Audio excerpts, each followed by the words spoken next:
Joshua Nichols is a master when it comes to creating raving fans, raving staff, and raving franchisees. And as a result, his electrical franchise business is a raving success. I tell all my franchisees that you can take my whole business off me tomorrow and I can go and start any business in any category, whether it be a hairdressing salon, whatever it might be, and have the same success, because people get lost in what they do is going to grow a business, which couldn't be further from the truth. It's the award-winning Small Business Big Marketing Show, thanks to American Express. Well, I said, welcome to a Small Business Marketing Show, where successful small business owners share their souls to take your marketing straight to the lead. Now, here's your host, Mr. Timbo Reid. And welcome back to your weekly dose of marketing tomfoolery. I am your host, Timbo Reid. You, infinitely more importantly, you're a motivated business owner and you are ready to crank out some great marketing to build that beautiful business of yours into the empire it absolutely deserves to be. Today's 433rd episode is made possible thanks to American Express, and to see how your business expenses can reward you, I suggest after the show, Google Amex Business. I think you'll be pleasantly surprised at what you can do with Amex and your wonderful small business. Big show today. We are revisiting one of my most popular interviews. It's a chat I had with Platinum Electricians founder Joshua Nichols. Now, if you haven't heard it, then you're in for an absolute treat. Pen and paper at the ready. If you have heard it, then I suggest it's time to hear it again. I'll tell you why shortly. Plus, I have a rant about a negative customer experience I had recently, and names will be mentioned. And this week's jingle of the week is going to send you troppo. As per usual, team, there is marketing GOLD dripping from the ceiling over here at Small Business Big Marketing's HQ. So let's get stuck right in. Now, having interviewed over 430 successful business owners over the past 9 years, I'm often asked which has been my favourite interview. Well, that's a hard one to answer. It's kind of like, which is your favourite child, you know? There's been plenty of great interviews, and trying to identify one, it's just hard because we come at marketing from so many different angles, and so many of my guests have got so many great opinions. However, the one I did in 2014 with Platinum Electricians founder Joshua Nichols is a bit of a standout for a number of reasons. His business story is inspiring. His growth has been absolutely phenomenal, 1,200% in his first 5 years, and it's now close to a $40 million business. It was $20 million when I interviewed him in 2014. So growth has just been awesome. He's got a great work-life balance. He and his wife, Alana, have built a culture that attracts great people, whether it be staff, franchisees, suppliers, whatever it is. And Josh has created a 21-step customer manifesto, which you would have heard me speak about often, that's led to a massive amount of referrals. I think you're going to like this one. I started off by asking Joshua one of life's big questions. How many Sparkies does it take to change a light bulb? Mate, gazillions. It's a highly complex thing to do these days. So with safety systems and everything else like that, but no, it's yeah, you got to make it hard because that's where the work comes from. That's right. It's with all the paperwork you need these days. So correct. Yeah, we try and make it electronic, but anyways. Yeah, well, good luck with that. I had a psychologist on a couple of episodes ago, and the answer to that question was one, but the light globe really needs to want to change. So, now, let's talk the serious business of business, Josh. Yes. How did Platinum Electricians come about? Mate, it came about very humbly, to say the least. I was your classic technician, thought I was a bloody good electrician, and thought that'll make me a bloody good businessman. And I soon discovered in the first week that wasn't the case. And mate, it was really a case of me, as I said, thinking I was a fantastic electrician, stepped out into no man's land, totally naive, and put that van on, put myself in it, and I was away. That's as simple as it was when in the founding days. It's a classic example of many business owners who are very, very good at the skill that the business demands of you, as in being a sparky or building a house or designing a logo. But, the skill of running a business, is completely separate. Well, that's it. You, as in the trades business that I am, being an electrician, you spend 4 years to train to be an electrician. But when it comes to business, which is one of the most probably important things, and where you're putting everything on the line and risking your house and everything else, you have the ability to get into it with zero training. So it's quite bizarre. So you've come out of college. You're a qualified electrician. You have gone and you've started doing what you do best, and then you've realised the running of the business is tough. So yes. What did you do? Yeah, mate. When I first started, I knew I had to have a computer. I didn't know how to turn it on. I didn't know how to put it together, but I knew that it was an essential part. I was operating out of mum and dad's house, out of my bedroom. So it was very, very humble. And then as I started the business, I quickly worked out that I needed customers, so I had to sort of figure out for myself how to get customers. The old customer conundrum. And then, yes, I didn't even know what the word was when it came to marketing at the start of my business. That was like another language. Right. So I did what I did best and went and spoke to people and said, hey, can I do your electrical work? And they said yes. Mm-hmm. So I was like, excellent. So I kept it very simple. But before I realised it, within the space of I would say probably in the first 6 months, I had more work that I knew what to do with, and then suddenly discovered that this thing called business, I needed to educate myself and learn and surround myself with mentors, because my back end was getting messy. I wasn't giving debt the respect it deserved, and things were like hectic in the background. I was servicing my customers' socks off, but my business was as rocky as it got. Man, how many tradies and just business owners generally wouldn't have gone and sought mentors?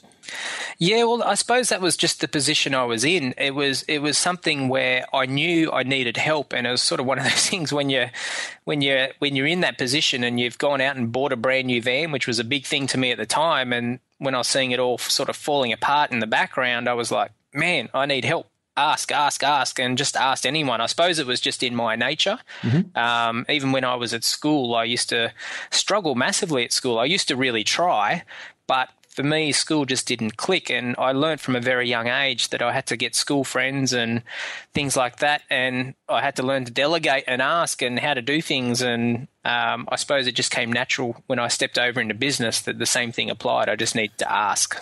You said you asked anyone, Josh. I'm guessing you were a little bit more scientific than that. There were people whose opinions you respected, maybe it was financial opinions, marketing opinions, people, staff opinions. Yeah, you kind of sought the right people out? Yeah, so I should clarify that. I definitely, for me, when I did ask people, I actually was very specific about who I asked. For me in business, I would say that I look at people in business as far as mentors and make sure that not that they just have a good business, but they've got a good family life, they've got a good work-life balance, all the things that are important to me in business. I look up to those sort of guys. So, yeah, very much so, Tim. My mentors were very balanced people, and they had a very healthy work-life relationship, successful in all areas of their lives, whether it be investments, business, and the work-life family balance. Were they people that you already had a connection with, or did you hit up some randoms? No, I definitely hit up some randoms. Most of the time it was me being out and about somewhere, and I would hear someone chat. So I had Peter Irvine that founded Gloria Jean's Coffees. I heard him at a business breakfast once, and after the breakfast, I went straight up to one him. of these blokes who runs straight to the front of the stage. So, and mate, he took me under his wing and really helped me. Wow. I had another business coach who's still with me today and been with me for 10 years and now coaches a lot of my team, where he just clicked. We clicked. He's the most common sense guy I know, and in business that's quite rare sometimes. But, I definitely, I suppose you could say, bumped into people or recognized people's gifts when I was out and about, and ask them the question if they could help me on my journey. So I am guessing, Josh, that you got to a point, I mean, the nature of being an electrician means you're selling your hours unless you can start to grow your business, put on staff and somehow leverage. 6 months in, you said you had no shortage of clients. Yep. Where was the turning point for you? And I know that you franchised 7 years into starting a business. We'll talk about that in a minute. But where was the turning point or that bit of advice that took you from selling your hours into starting to build, I'll call it an empire? Yes. Okay. So I love that word. Yes, mate. I got to the point where I got to around the 4 to 5 van mark. And in the trade business, 4 to 5 vans is at that point where you can't really be on the tools anymore. You're struggling to be the technician and you're struggling to be the business owner. You're sort of in no man's land. And I was at this business breakfast that I just mentioned, and I was running 2 phones at the time. So I had one on each hip. I had no time. I was doing my paperwork at night on my bed till like 2, 3 in the morning. Like, I didn't have a life. I was stressed. I had more work than I knew what to do with, but suddenly to me that wasn't a good thing. That was a stressful thing, and I just had no work-life balance. So I got to this business breakfast and I heard this guy speak, and it was like he was only speaking to me in the room. I'm like, mate, I need to get this guy and I need to talk to him because I'm at a stage in business where I don't know what to do. I'm starting to not like it, and I'm letting my customers down, which just wasn't in me to do. I hated that. And I knew that something had to change for me to enjoy my business. I didn't, like, for me, if someone said that I would be where I am now, or 12 and a half years ago when I started, I would have fallen on the ground and started laughing. Like, it's a journey where it's just been one foot in front of the other and surrounding myself with good advice. And I think with surrounding yourself with good advice helps you just overcome these hurdles. And I suppose for me, with the person that I surrounded my advice with, he was always drumming into me to leverage out of my business. You know how you're talking about, like, that guy, who was it? His name's Stephen K. Okay, so Stephen's, you're in this room of many, and he's on stage, and you feel as though he's talking to you. I've got this kind of theory that, you know, we can often hear as business owners or fathers or whatever, we can hear someone talk from stage, and we can hear the same message 10, 20, 30 times. But then there's that one day or that one moment in your life where the stars align, and that piece of information that you're being told, it's ready. You're ready for it. That your ground is now fertile for that seed. Yes, absolutely. Because I'm going to guess you probably heard what Steve said previously. Someone had said it from stage, or? Oh, definitely. I would have read it. I would have heard it. Correct. I definitely. But there was just that timing moment where I was at a certain stage and he was speaking a certain topic, and I went, "That's what I need." So, what was the magic thing that Stephen said on that day to you? He was just talking about, again, leveraging out of your business, taking that technician hat off and putting the business owner hat on. It's a big one, isn't it? Like, I remember the first time I heard that, and it's like, oh, wow, all of a sudden, it's like, okay, so one to many. You mean I could be servicing hundreds, thousands of clients? Yeah, or for me at the time, it wasn't so much about growing my business. It was just getting my life back. So it was, to me, that was the biggest thing. And then as I worked more with Steve, then I realized, oh, hang on, this thing can be bigger, it can be better. And once I got the taste of not being on the tools and being the business owner, then a new lease of life came on me and a new lease of where I wanted my business to go. Is there a particular tip, Josh, that you can share with the listeners that allowed you to do that? Yep, I think look, in business, it's always good to keep yourself accountable to somebody.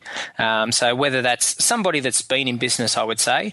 But for me, the number one tip, surround yourself with good wisdom and keep yourself accountable. And keeping yourself accountable means telling someone that you're going to do something ahead of time. Correct. And making sure that you do it. That's it. Set a goal, set a vision, and then tell that person to give you a call in a month's time or 3 months' time, and keep me accountable to that goal that I just told them. Is that a coach, or could be anyone? Could be your wife, could be anyone. Your mate? Yep, could be anyone. I always say if you've got a big enough why, the how becomes easy. So if you've got that big enough goal of what you want to achieve and why you want to achieve it, you'll hit the goals. Most people know what they need to do. And in this day and age, you've got the internet, that you've got information overload at your fingertips. So most people these days know how to go out and do what they need to do, but they just need to be kept accountable. Thanks to American Express, we're chatting with Platinum Electricians, Joshua Nichols. What's your why? Oh, mate, my why is this. I'm a giver. That's my goal in life, in business, in everything that I do. I like to generate income so I can give and help. We have a thing that we do in our business called One Van, One Child. We're sponsoring a community in Zambia in Africa. We've just sponsored over 100 kids in that community. We're about to do our site visit, our first field trip, I should say, in February 2015. So, wow. Mate, that's my mantra. So your why you do what you do, why you're building Platinum Electricians into an empire, is so that you can give back to the world. Correct. Love it. Yeah. Love it. It's very simple. So in 2001, Josh, you're the man in the van. Down the 7 years in, you decided to franchise. Yes. Why? Okay, good question. So for me, in the first sort of 5 years, I built the business to 12 vans and got myself out of all the day-to-day operations. The business would run, hire, fire, do everything without me. So then I got to a point where I got a little bit bored and thought, well, what's next? We were just based in Sydney, so we weren't doing any work outside Sydney. And then I decided that, well, I don't want to go and live in Melbourne or Brisbane and build another Platinum there. There's got to be a smarter way, because I'm very big on work-life balance. So I started doing the conference circuit and started going to different conferences and trying to learn and educate myself. And I came across a conference in New Zealand, in Auckland, where it was a 3-day super expensive masterclass, and they were talking about shares, property and business. And there was one topic there that only went for about 2 or 3 hours across those 3 days, and it was on franchising. And it was like that light bulb moment. It was talking about how franchising is like a marriage in business. And my two biggest passions that I love in business is building people and building businesses. It's fun. I love it. And to me, when this guy was talking about it, this was everything about franchising, was coaching and building people and helping them succeed in business. So it was an absolute light bulb moment where that was it. I just knew straight away that I was to come back and build my business into a franchise model, because I just knew that it would be success to my makeup and a good way to expand nationally and let everybody share in the brand that I helped create. What's the darkest moment been in the development of this business? The darkest moment, I can tell you quite easily. I was, this is before we were franchising. I think we're in about year 4 or year 5 there, somewhere there. We were going great guns from the outside in. People looking in were looking at our business going, that's fantastic. And, mate, on the inside, we had a growth curve that was over 1,200%. And I was just, mate, putting things on, putting vans on, and not giving debt the respect it deserves. And I talk about this a lot, and just got myself in too much debt, too much growth. And, mate, there was a point there where we almost lost the lot. Got to a point where I had to say to my wife, look, I'm not sure if we got to move back in with mum and dad. And this is prior to us having kids. But there was a moment there where I let cash flow just go. I didn't give debt the respect it deserves. I didn't give cash flow the respect it deserves, and got to a point where I'm like, holy dooly, I need to get my act together when it comes to understanding financials and cash flow management and things like that. So you had a sense of, geez, we've got a lot of customers here. We're not short of business. And just you went off willy-nilly and were buying vans and just spending dough, and in the end outspent yourself. Absolutely. Nearly. Yep, just wasn't educated when it came to financials. Mm-hmm. And as I said, didn't give debt the respect it deserves, and just thought, the money will be right. Money's never been a driver for me. So it's been my weakest part in business, because I'm like, we'll make money because we're doing the right thing. But when it's sitting in everyone else's bank accounts, then you go, maybe we need some systems here. Yeah, it's a bit of a consistent theme amongst the successful small business owners I've spoken to, Josh. Money isn't it's an outcome. It's not something they set out to, chase. That's right. To varying degrees. Correct. So, yeah, interesting. That's interesting in itself. So you've got just quickly. I want to get stuck into this. You got some raving. You got a 21 step process to getting raving fans, and I really want to go deep into that. But before we do that, just wrap some numbers around where Platinum Electricians is today. Staff, annual turnover, customers, whatever you can give us. Okay. We turn over around 20 million a year. We're running around just shy of 200 employees. We're sitting at around, I think we just put our 100, let me look on the board here, 101 vans in the network. We're sponsoring 100 children.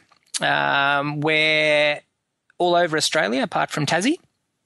And we're growing quite rapidly. We've just been nominated in BRW in the Mid-Market Momentum Awards and the Franchise Council of Australia Awards. So we got a lot of recognition going. Well done, mate. That would be 32 franchisees running. Goodness me. Yeah. Well done. That deserves a round of applause. If it was a live studio audience, they'd be going nuts now. Demand they stand and Yes. clap above their heads. Now, let's ease our way into marketing, if we haven't already. You've got a vision, a mission, and a set of core values. Your vision's, which is kind of interesting in itself, because I come across many businesses that at some point have done this and then it gathers dust. And I'm guessing within your business, it doesn't. The vision and the mission and the values are lived and breathed each day. So your vision to be the world's greatest customer-focused electricians. Yep. So that's your big picture. That is what we are here to do. Yep. Mission to deliver a wow experience to customers that creates smiles and is unforgettable.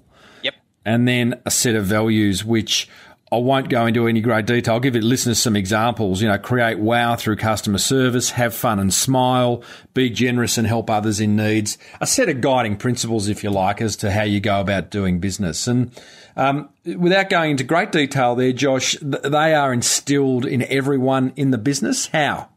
Okay. We live and breathe our vision, our mission, our 10 core values. It's how we do business. It's how we roll.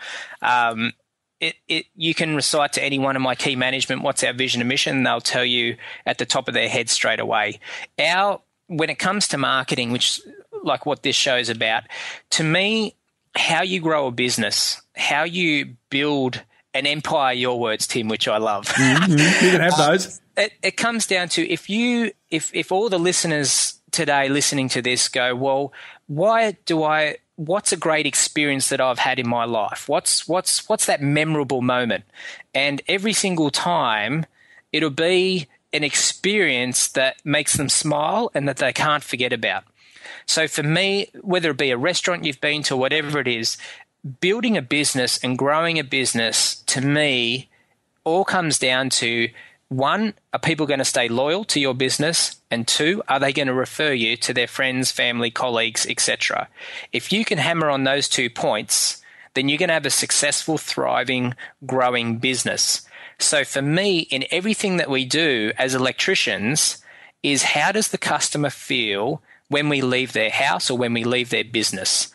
That is going to be what comes down to if they're going to refer us and stay loyal and only use us. So everything that we do in our model is all about delivering that wow experience, that customer service as 2 words sounds so weak, but how we go about what we do with customer service leaves our customers going, holy dooly, I've never experienced an electrician like this. You need to try these guys. You haven't used the word, but you've talked around it in its entirety, the word emotional. And I had last week's episode, I had the founder of some online accounting software called Sasu, and Mark was all about selling the emotion. And we're talking about online accounting software, for God's sake.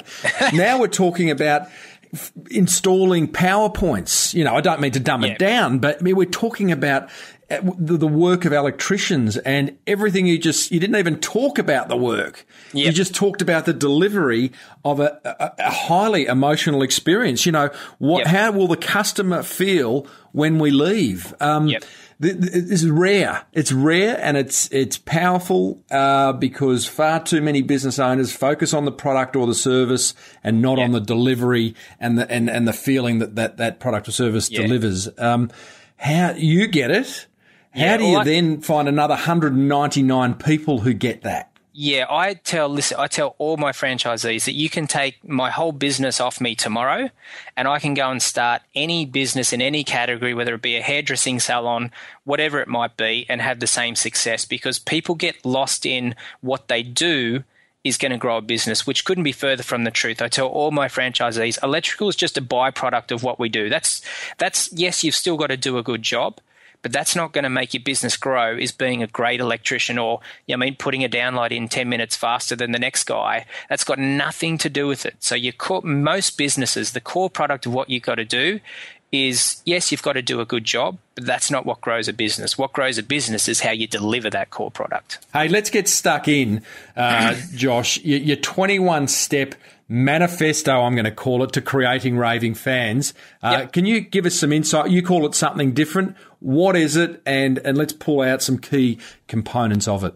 Yeah, not a problem. Okay, so what we do, which in relate to giving our customers that wow experience, that we can have the best marketing in the world as far as online, and we can have the best girls answer the phone, and we can do everything from a head office point of view, but there's a stage where we've got to hand over to our field technicians.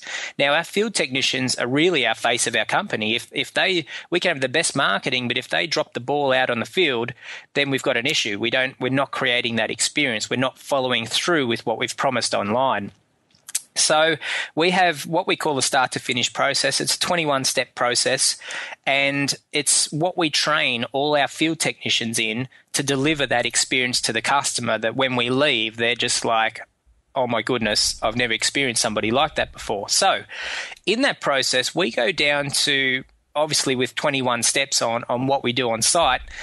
None of those 21 steps are about anything to do with their work, the electrical work or how they put in something or whatever they do. It's nothing to do with that. It's 21 steps on delivering an experience to the client, from what we do when we first arrive, or even before we arrive, I should say, to when we leave the job, and then follow up. So we've got some things in there as far as, and look, before I start on it, there's a lot of things there that's, I call it sort of the old chivalry service, where it's like opening the car door for the wife. Like, there's some things that get lost in time there, but customers really appreciate. So we're very specific with our guys on how this process works, because it's all these little things that create an impression.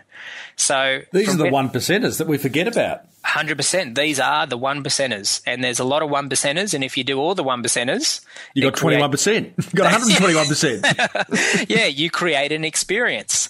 So for us, they're little things, but they're very specific, and there's obviously a lot of little things. So going from 1 to 21, you're literally prior to arriving at the job, and then I'm guessing 21 is after you've left the job, and then there's everything in between. It's a time sequential order? Yes, correct. So the 21 steps are all in order, but to give you a bit of an idea, it comes down to, like, before we arrive on site, what time we're very specific about when we arrive on site. So if it's 7:30 that the appointment's made for, we don't turn up at 7:20, and we don't turn up at 7:30. We turn up at 7:25. Now, that seems quite simple or quite little, but literally we're very on purpose on how we go about our whole process, from where we park the van to how we walk from the van to the customer's house, to what we do when we get to the customer's house. Hang on. How does one walk to the customer's house? Is it a swagger? I should say it's the route we take to the house. So we don't just walk across the front lawn, or if we're at a business premise, you know what I mean? We don't just walk at designated pathways. And no moonwalks. Yeah, no moonwalks, so no swaggers. I've heard you actually arrive, a little birdie tells me, 15 minutes early, park around the corner, roll up 15 minutes early is an inconvenience. 15 minutes late, you're incompetent. You are there 15 minutes early. That customer doesn't know. You walk in 5 minutes early, you're a superstar. That's right. So even if our guys, if it works out where, whatever reason, the last job finishes early or whatever like that, you know what I mean, we won't sit out the front of the house in our van, but we will go and park wherever it is so the customer doesn't realise, but we'll make sure that van rolls up there 5 minutes before before we're meant to be there. The anal retentiveness in me, Josh, needs to know this, but I get how you can do that as your first job, but you're half a day in, you're 3 jobs in. How do you stay on time? Well, we have a $50 cashback on time guarantee, so we have to be on time. We don't have an option. If we're not on time, we're paying money. So, and I think that's what our customers love as well. They know that when they call us, they're going to get us. Now, there are extreme... Yeah, go on. Yeah, there are extreme examples, I won't lie, where we will get stuck on a job or we will get hung up, but we will over-communicate that to the customer.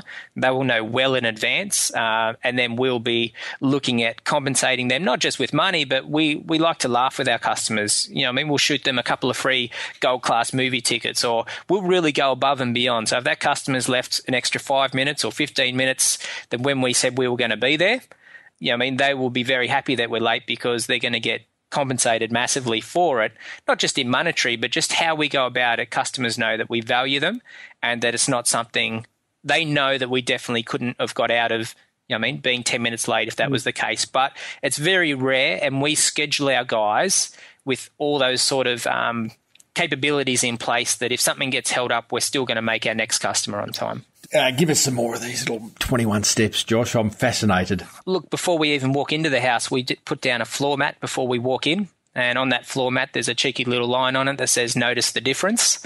Before we walk in, say for a customer's house, we've got things that go over our boots. We've got dust busters in the van.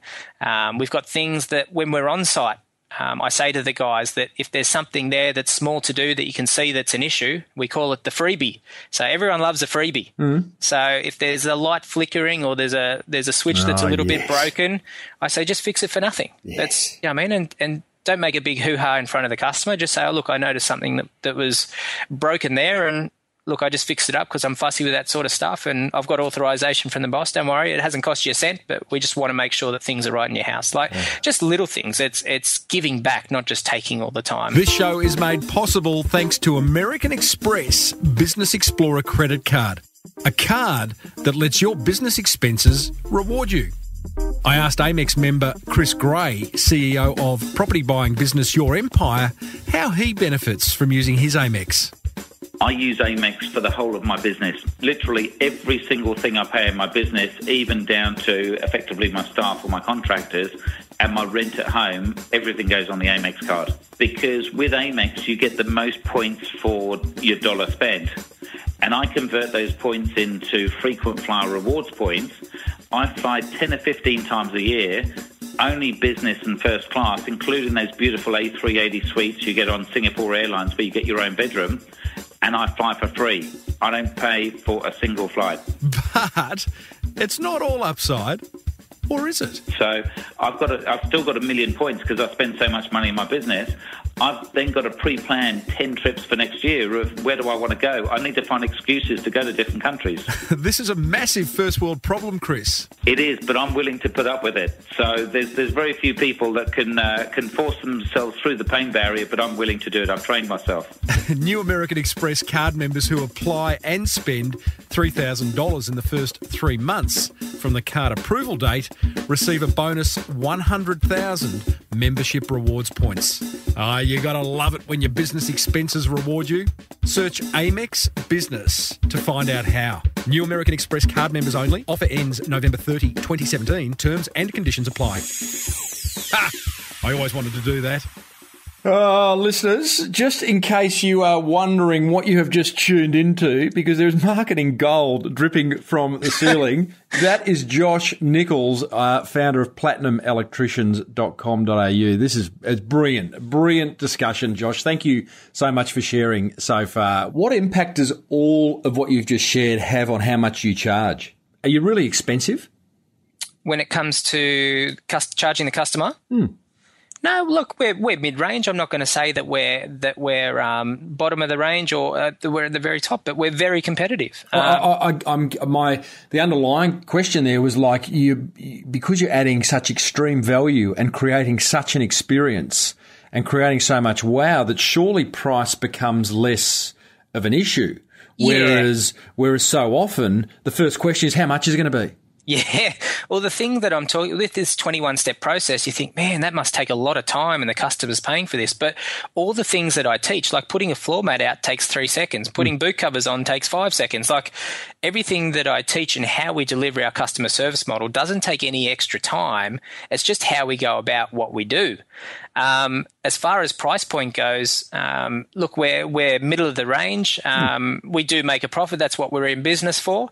But our biggest thing is that we have loyal customers. We get referrals. We don't have to advertise to a degree. Obviously, we do some advertising, but our ad predominantly all online. Yeah, that's like Google AdWords, Facebook ads, stuff like that. That's it. Google is our. I suppose if you could sum it up in a word, Google would be a big part of our strategy.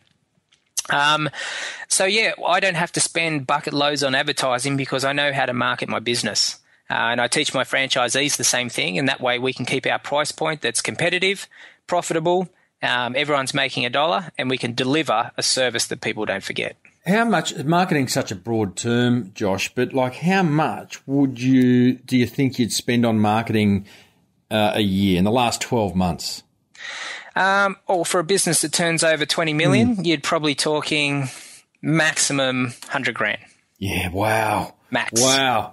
Well, that's with advertising as well. That's advertising, that's website design development, that's stationery business cards, van wraps, the lot. Yep, we don't. Yeah, see, advertising doesn't grow a business. Let me tell you that. Well, advertising is a small component of marketing, so that's why I said marketing's such a broad term. But still, I mean, that's nothing. Yes, no, it's there's so much work out there for everyone. The trick is just knowing how to get it, and being that marketer, knowing what your customers want. You offer an amazing experience. You offer a wow experience to your customers. There is the voluntary them telling others about it. Is there some way that you actively ask them to tell others about it? Yes, like that's part of our 21-step process where we don't sit there and ask for names and numbers, but we definitely say to the customer, part of our process at the end of our job is that, we make a joke of it and say, hey, make sure you tell your friends, or if you know anybody that can use our services or want to be wowed, make sure you pass on our details. We'd love to hear from them. We're growing our business and we'd love to help anybody that you know as well. So we end sowing that seed to tell their friends. And the biggest part of our business is referrals. So we're constantly sending our customers gifts and movie tickets and lots of different things that we do to say thank you. But that's a big part of our business. Every week there's stuff going out to customers to say thank you for the referrals. So have you got some kind of structure or levels of there's customers and there's customers. I mean, if you come to my place and fix a PowerPoint, I'm now a customer. I wouldn't be expecting to get a couple of gold class tickets, probably write off all the profit on the job. Yeah, look, it depends. We look at customers as a lifetime customer. We don't look at them as a one-off transaction. So if we know you'll always need an electrician in a residential situation, once or twice a year, you'll need us. So we know that we're going to come back to you constantly because of the service that we give you. We just know that you're going to be loyal to us and you are going to give us referrals. So when it comes to what we give, sometimes with the first job, what we give back is a lot of the profit in the first job, but we don't look at the one-off transaction. We look at the repeat side. Wow, then you create an expectation. It's like, geez, I just had these blokes come and put a PowerPoint in and I got 2 gold class movie tickets. I'm going to get them to come and put 3 PowerPoints in and see what I get. Yeah, well, that's the experience though. I've just sold you without you knowing, where you're there going, holy dog, these guys are just, one, they just rocked my socks, and two, they've just sent me this. How are these guys even making money? Man, I'm going to tell someone, I've never experienced this before. Suddenly, you've told 3 customers, you're happy, you're out to wife at the Gold Class Movies going, how good is this? We're here because of our electricians. Can you believe it? Josh, I've got some small business owners in my forum that are going to just wet themselves when they hear this interview, not to put too fine a point on it. Last question, mate. A little birdie, our mutual friend Keith Abraham tells me that you actually have a book club for electricians. Yes, listen, I'm big on education. I love, I'm a firm believer that you build the business owner and the business will just automatically grow. It's as simple as that. So for me, in what I said earlier in the interview is my passion is building people and building businesses, but the first step is building people. So with all of our franchisees, they receive a weekly thought off me every week of what I'm thinking. It's raw and it's exactly where my head's at. But I also have the book club where all of our franchisees are on a book club, whether they want to do it audio or read a physical book. But yeah, the books that we give them, we try and get through a book a month, so 12 a year. And look, some of our franchisees have never read a book since primary school, but they get into it because they see the benefits it has to their business. So all the books that we give are on the customer experience. It's about marketing, very specific to the journey that we're on, because with our franchisees, it's all about growing their businesses, them not being technicians. Well, I suppose I should say this now. Our two biggest things for our franchisees is this. One, get them off the tools. Two, get the business to work without them. Mate, I'm going to leave it there, Josh. I am humbled by some of the things people share on this show, and you have been no exception to that. I'm excited by the kind of marketing you've talked about. There have been light bulb moments for me. There have been sparks flying. Not to put too fine a PowerPoint on it. No, all good, mate. I appreciate your time, Tim, and it's been good chatting with you. Good on you, Josh. Thanks, mate.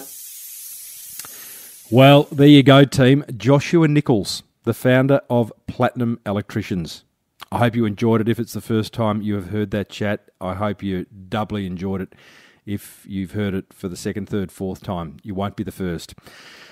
Now, I can't say I didn't try to get that 21-step manifesto out of Joshua, but I get it. He's protecting his IP. I think he gave enough. Hey, be sure to hang around after my top 3 attention grabbers as I get on my high horse for a bit of a rant about a negative customer experience I had recently with not just one, but a number of businesses. But first, my top 3 attention grabbers from that chat with Joshua Nichols, thanks to our good friends at American Express. Attention grabber number 1. Identify people you admire and ask them if they can help you on your business journey. Just don't be an arsehole. You like my arsehole little kind of analogy there? I love the fact that Josh has reached out to people and asked for support. I don't think people do it enough. Maybe you're a bit embarrassed. Maybe you're time poor. Maybe you think you'll get a no. Don't know, but I encourage you to do it.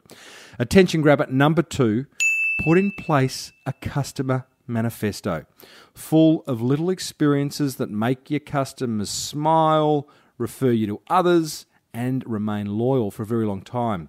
And I love the question Joshua asks, which is, how does the customer feel once we've left their home or business?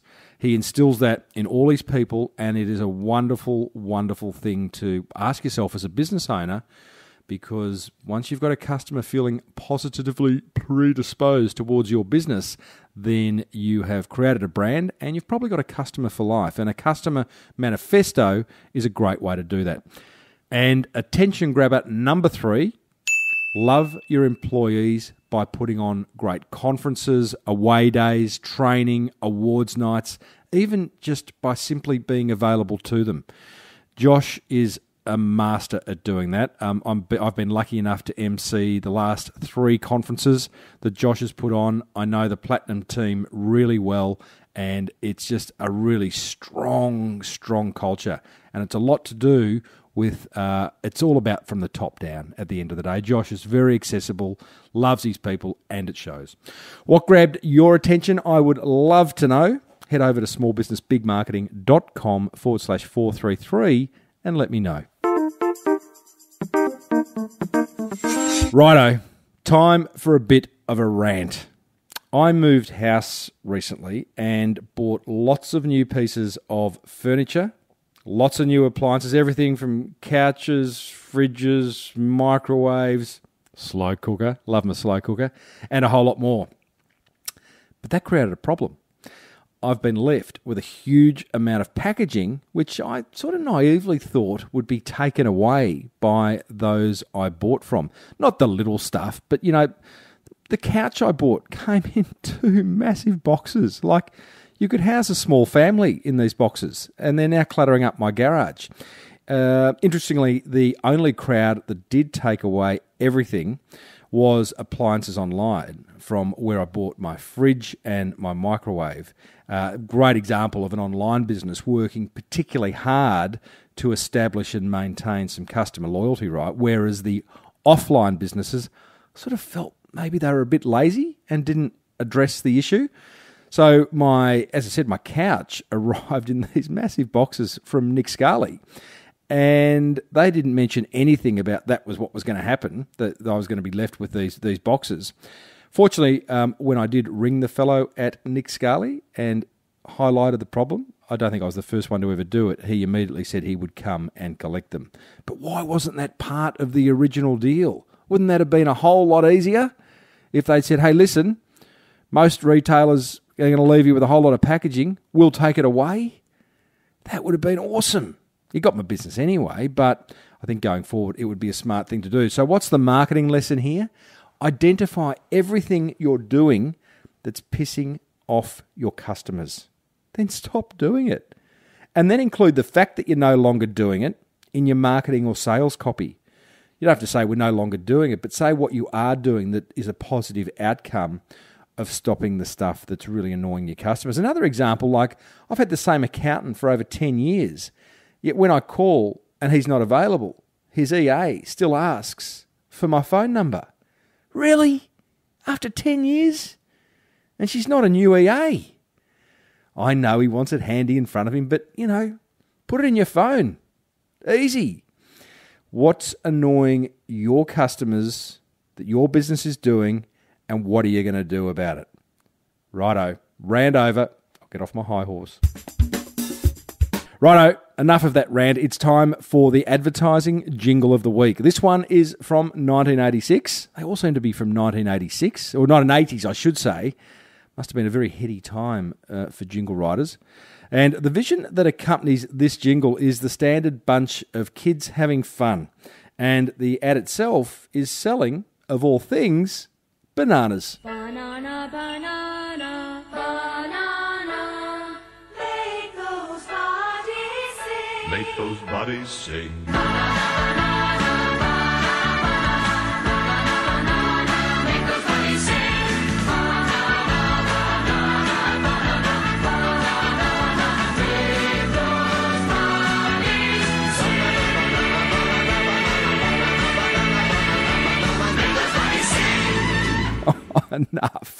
Enough. Some jingles you just don't need to hear too often. Very clever how they get them stuck in your head. That one I shared last week, the SPC baked beans and spaghetti for hungry little human beings. I had that in my head all week. Now I'm going to have that one. Anyway, you can watch the whole ad if you dare over at smallbusinessbigmarketing.com/433. And if there's a jingle you reckon worthy of this segment, or maybe you've got a jingle for your business, I'd love to hear it. Let me know over at Twitter, at Timbo Reid, R-E-I-D. Well, that almost wraps up another episode of the Small Business Big Marketing Show, sponsored by American Express. Remember, you can now search Amex Business to find out how your business expenses can reward you. Don't forget there's an entire back catalogue of interviews over at smallbusinessbigmarketing.com. And if you love the show, then let another business owner know about it by grabbing their phone and downloading it for them. Give them a bit of a lesson in podcasting, because you are ahead of the curve, my friend. Until next week, I am Timbo Reid, always have been, always will be. Thanks for tuning in. May your marketing be the best marketing. Bye for now.